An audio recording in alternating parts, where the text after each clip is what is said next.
again to my channel. This is Frank Brief and I'm your host, Orange Frank. So due to public demand, most people have requested I do a geography now reaction video to India. Yes, we are going all the way to Asia up to India itself. It's a big country. It has a very big population and the world most developing. Actually, it is the highest GDP growing country in the world. They're like going to be the world next superpower. So all the eyes are on India, and I wouldn't like to react more to another country other than India. So let's head to India. Finally encroached upon the giant India. Some of you have been waiting a long time for this episode. I'm just gonna say straight up, you all know India is incredibly complex and diverse. Even Indians have trouble understanding their own country. Obviously, I won't be able to scratch even the surface in this episode, but I'll try my best. A lot of you Indian geography peeps have helped me along the way, so thank you. And without further ado, let's begin. It's time to learn geography now! Hey everybody, I'm your host Barbie. This place doesn't even need much of an introduction. Everybody has heard of India. It's big, it's loud, it's colorful, and most importantly, it has a plethora of confusing territorial anomalies that I just can't wait to cover. Here we go. There's an old saying, India is a place where everyone is in a hurry, but no one is ever on time. First of all, India is located in South Asia, right on the Indian and Arabian Seas and the Bay of Bengal by 6 other countries. So close to 7, but that land bridge between Sri Lanka got wiped away like 600 years ago by a cyclone. India is divided into 29 states and 7 union territories, with the capital New Delhi, which acts as its own administrative unit, located in the capital territory. Keep in mind, New Delhi is actually just the name of one of the districts in the capital territory made up of 11. The largest city, however, is actually Mumbai, with New Delhi, Bangalore, or Bengaluru, and Hyderabad following after. However, the 4 busiest airports are Delhi Indira Gandhi International, Mumbai's Chhatrapati Shivaji International, Bengaluru's Kempe Gowda International, and Chennai International in the south.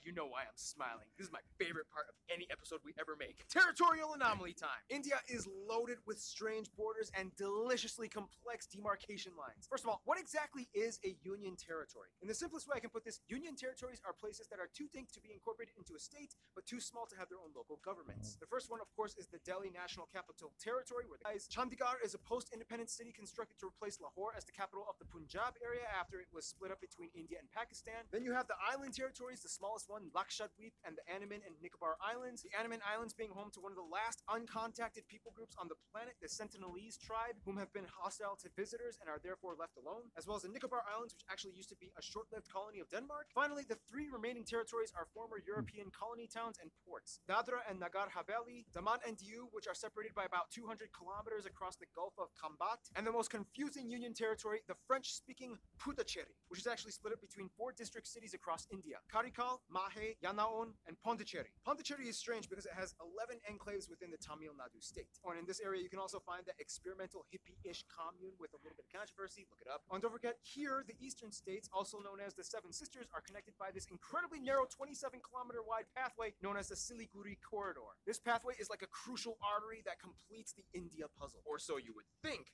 Now let's discuss the juicy stuff. Now, China episode, I already talked about the disputed areas with India, such as Aksai Chin and Arunachal Pradesh. The latter pretty much just belonging to India, as it's almost completely inhabited and operated by Indians. So let's move to the other disputes. Now, as of 2015, the Bangladesh episode is already outdated, as India and Bangladesh have finally come to an agreement over the frighteningly complex former enclave-exclave dispute. In the end, India only lost about 40 square kilometers of land to Bangladesh, and now only a few enclaves and exclaves exist. Now let's head north. Now, when you try to draw the shape of India, you might want to be careful which depiction you use. Some might use this picture, some might use this, some might use this, and those that don't really study very well might use this. The point is, the whole area is like the most heavily militarized, diplomatically stressed out region on the planet. It's already had like 4 wars in the past half-century. Basically, India, Pakistan, and to some extent China all want the entire area for themselves, although it's more of like a Pakistan-India thing. In the China episode, we already discussed the Chinese disputes with India, so I won't cover those in this episode. If you want to learn more, just watch the China episode. But anyway, this entire area was a former domain known as the princely state of Jammu and Kashmir that was under royal Maharaja rulers all the way up until independence. Currently, this place is split up by this fenced-off militarized line known as the line of control between India and Pakistan. Why is this? Well, in the quickest way I can put this, Okay, the British are out. We get to take your land. no, we want to be an independent princely state. We're supposed to take your land, and the majority of your people are Muslim, just like us, even though your ruler is Hindu as well. Hey, India? Yeah. If you help me, I'll let you secede my territory to your land with autonomy. Deal. Ha! Your problem now! I love how Mike played India. He totally represents India. Oh, and keep in mind, Pakistan's capital, Islamabad, is less than 80 kilometers away from all that drama. The line of control meanders through the mountains until it stops at a point called NJ9842. This is where things get really crazy, because from there you hit the Siachen Glacier, the second longest non-polar glacier in the world, and this is pretty much the dead man zone. After point NJ9842, you hit the actual ground position line, a series of military outposts that extend all the way to the Chinese border. That means everything in this area is ground zero for the Indo-Pak tension. And you know, the crazy thing is there's actually literally small towns of normal, regular civilians living in these areas high up in the mountains, many of which just go about daily life, going to work and raising their families. Otherwise, they have a river dispute with Nepal and various river islands disputed with Bangladesh. Outside of all the dispute stuff, though, India not only has the world's second largest road network and 3 of the world's top 10 megacities and their own space program, but they also have a copious abundance of landmarks and notable sites, way too many to list, but some of the ones that you guys, the Indian geography peeps, have told me to mention include places like the abandoned Danush Kodi Ghost City, Golconda Fort, the 4 pillars of Charminar, the Ajanta Buddhist art caves, the Ellora monolithic ruins, Mandu Fortress, the Golden Temple, which feeds over 100,000 people a day, the Gol Gumbaz Mausoleum, the Kalavantin Durg Post, the ruins of Hampi, the hill forts of Rajasthan, Shatrunjaya Hill, which is basically like a mecca for Jains, the Temple of the Bodhi Tree, Jal Mahal, Bangart Fort, the most haunted place in India, Mahabat Maqbara, and keep in mind, just like in China, you can find a Great Wall of India in Rajsamand. There's also the Paritala Anjaneya Temple with the largest statue in India depicting Hanuman, and at over 150 acres, the Sri Rangan Attaswamy Temple, the largest Hindu temple in the world. Oh yeah, and there's also that building with the stuff and the thing, whatever. Anyway, we could go on for centuries talking about India's rich constructed domicile, but what it lies on top of is even more fascinating. Now, don't make this mistake. I'm going to India. All I need are my sandals and sunscreen. Oh, crap.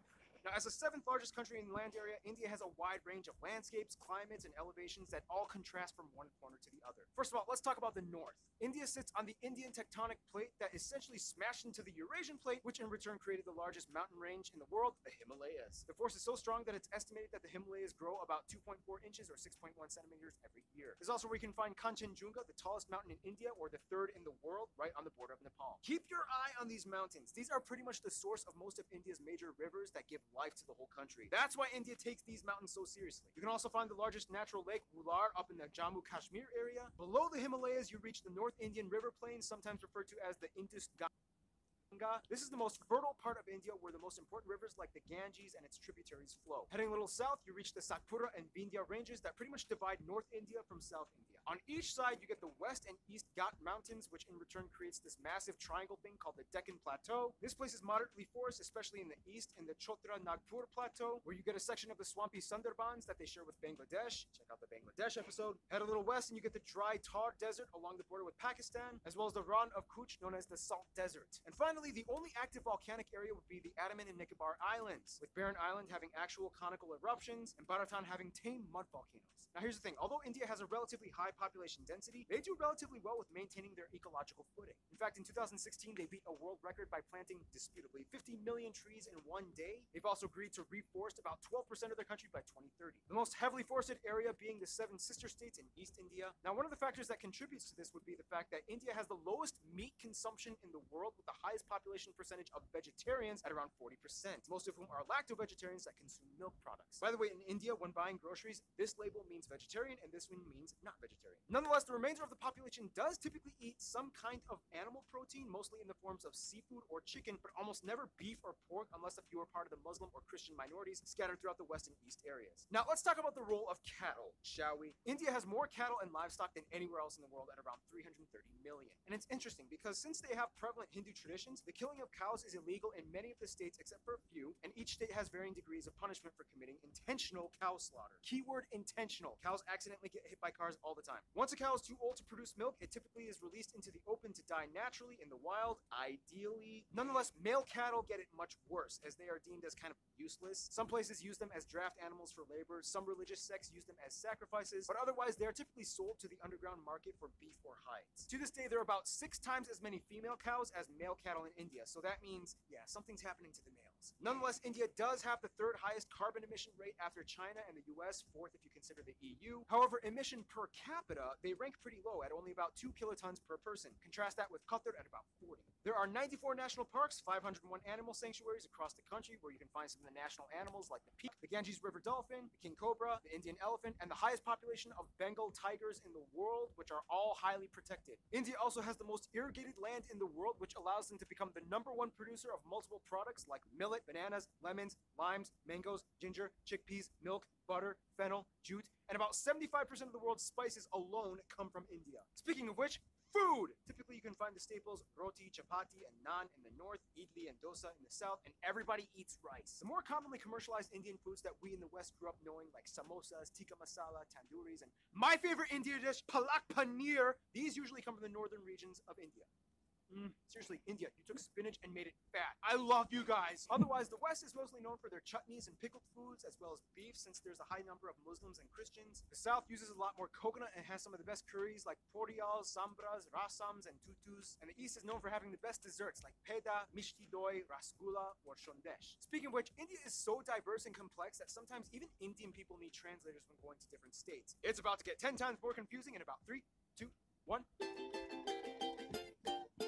Shashi Tharoor once said, "In India, we celebrate the commonality of major differences. We are a land of belonging rather than blood." First of all, India has a population of about 1.3 billion people and is the second most populous country in the world after China, with about 18% of the world's population. About 72% of the country is Indo-Aryan and a quarter are Dravidian, and the majority of the remainder are Mongoloid, Asian, and other people groups. They also use the Indian rupee as their currency. They use the Type C, D, and M plug outlets, and they drive on the left side of the road. By the way, technically it's illegal for these banknotes to leave the country, but you guys have sent me a lot of them for fan mail for Fan Friday videos, so I don't want to go to jail again. Now keep in mind, those statistics that I just mentioned are incredibly generalized. Of the Indo-Aryan and Dravidian communities, there are about 2,000 different ethno-linguistic people groups in India, with about 645 district indigenous tribes, 52 major ones. So obviously we can't cover them all, but what we do know is that the North is very different from the South. For one, the North mostly speaks in languages that are all related to the Indo-Aryan branch, with languages like Hindi, Bengali, Punjabi, and Gujarati, whereas the South speaks a completely unintelligible Dravidian branch, with languages like Tamil, Telugu, Malayalam, and Kannada.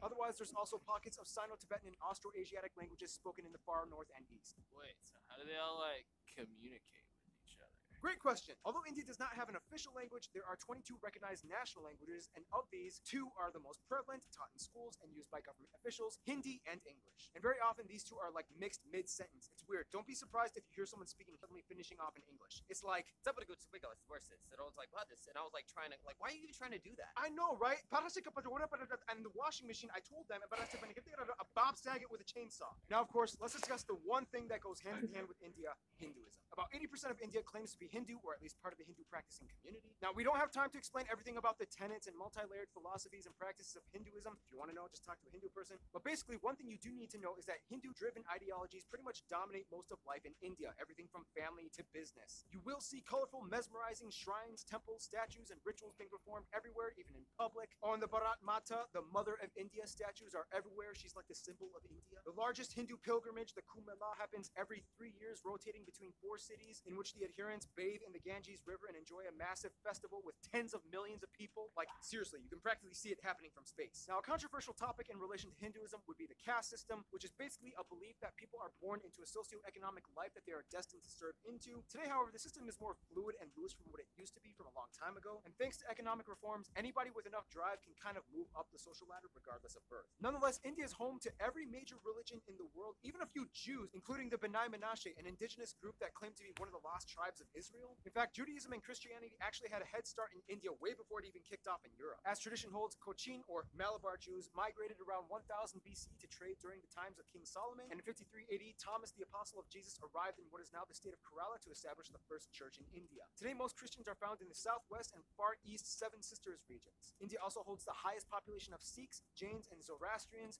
mostly found in the north, and the second largest Muslim population in the world after Indonesia. Most Muslims are populated around the northwest areas by Pakistan, or in the east by Bangladesh. Oh, and don't forget the Buddhists. In fact, Buddhism actually started in India. Today, the Dalai Lama even takes refuge in Tezpur in the state of Assam. Oh, that was a lot of information.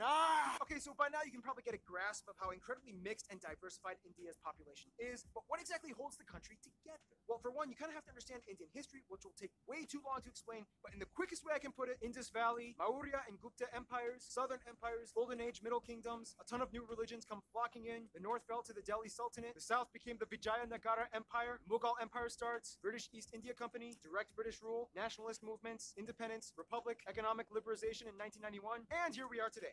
Giant.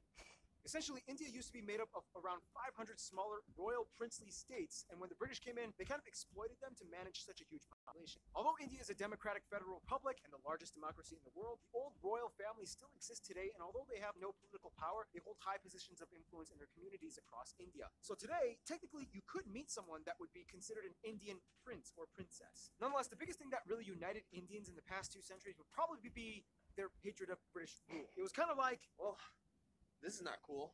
yep. What do you say you and I work together and end this thing?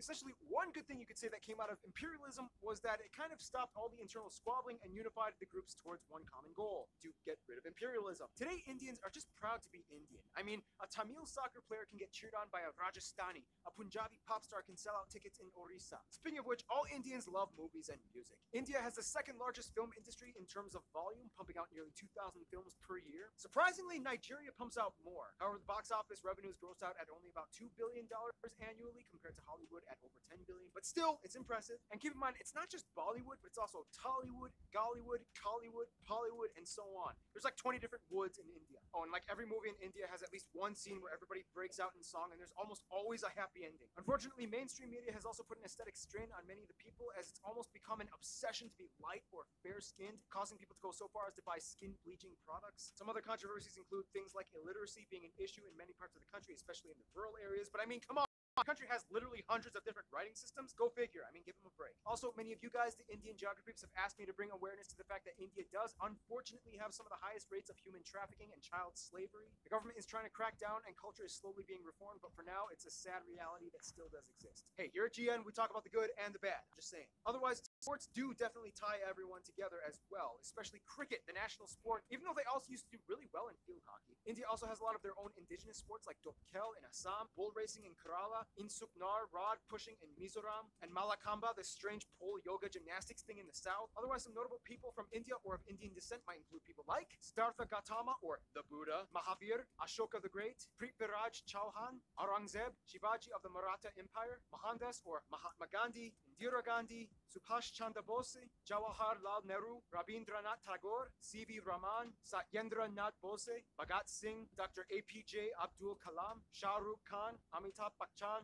Amir Khan, Salman Khan, Priyana Chopra, Ben Kingsley, Sundar Pichai, Satya Narayana Nadella, A.R. Rahman, Sachin Tendulkar, and Mahendra Singh Dhoni. There's also literally millions of other famous people I missed out on. If you want to mention them, please, there's a comment section below. Use it. In the meantime, we got to finish this info marathon, shall we?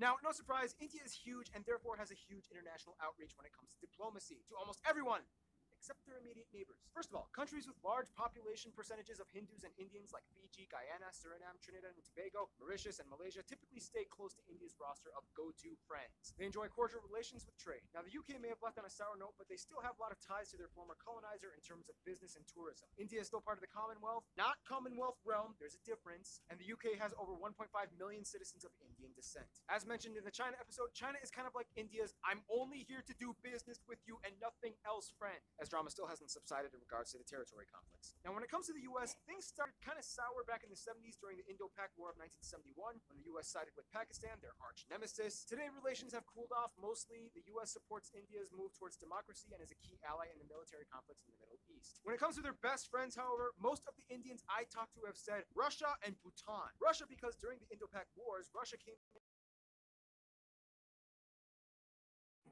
So that was the video. Hope you enjoyed it, and hope you learned a lot, because there is a lot of history in India. The country is huge, way huge, very complex, the population itself, but at the same time the unity between the people and the celebration, like that bathing part, which can be seen even up from space. Just want you to feel like visiting India. Yeah. But the part where people are now reaching to a place of preaching, it is not just happening in India, even in some countries in Africa, which is a big deal.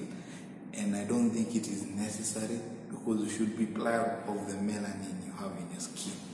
Yes, and always dress African. And for those who would like to visit India, I suggest you take some research to know when the bathing time will be, so that at least you can be one of those who witness it.